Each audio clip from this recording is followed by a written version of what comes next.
கர்நாடகாவில் பாகுபலி 2 ரிலீஸ் ஆகிறதுல சிக்கல் ஏற்பட்டிருக்கு. படத்தை ரிலீஸ் செய்ய வேணும்னா நடிகர் சத்யராஜ் மன்னிப்பு கேட்கணும் அப்படின்னு கன்னட அமைப்புகள் நிர்பந்தம் செஞ்சுட்டு வர்றாங்க.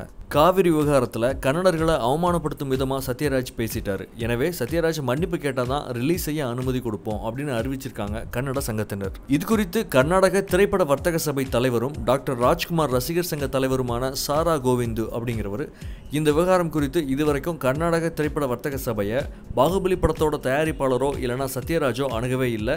சத்யராஜ் மன்னிப்பு கேட்கும் வரைக்கும் படத்தை ரிலீஸ் செய்ய அனுமதிக்க மாட்டோம் அப்படின்னு சொல்லியிருக்காரு.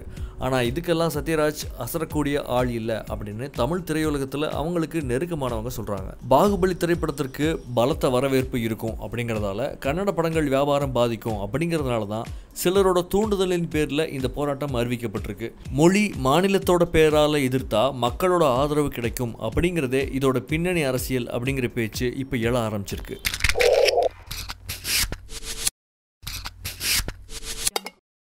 இப்போ வந்திருக்கிற டீமுக்கு ஒரு விஷயம் ரொம்ப முக்கியமாக சொல்லணும் அப்படிங்கிறது என்னோட ஆசை. ஏன்னா இந்த படமாவது அட்லீஸ்ட் இந்த படத்துலேருந்தா ஸ்டார்ட் பண்ணுங்க அப்படிங்கிறது தான் மேட்ரு. சிட்டியில் இருக்கிற முக்கியமான காம்ப்ளெக்ஸில் ஒரு ஷோ வாங்குறதுங்கிறது மிகப்பெரிய பிரச்சனையாக இருக்குது. இதை யாருமே யார்கிட்டையும் எழுதவே மாட்டாங்க. ஒரு ஷோ அப்படின்ட்டுருவாங்க, சத்தம் போட்டுரும். இல்லைன்னா உன் படம் ரிலீஸ் ஆகுதுடா, நீ எதுக்கு இதை பேசுகிற, இப்படியே தான் ஒவ்வொரு தடவையும் அடக்கி வச்சுட்டே இருக்காங்க.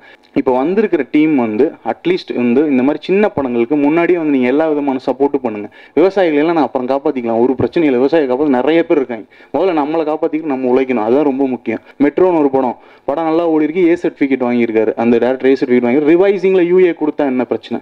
திரிஷாலா நயன்தாராக்கு யூஏ சர்டிஃபை பண்ணி அந்த படம் சேட்டலைட் சேல் பண்ணியிருக்காங்க. சென்னை சிட்டிக்குள்ள ஒரு சின்ன படத்துக்கு ஷோ வாங்குறதுங்கிறது எம்எல்ஏ சீட் வாங்குறத விட ரொம்ப ரொம்ப ரொம்ப கஷ்டம்.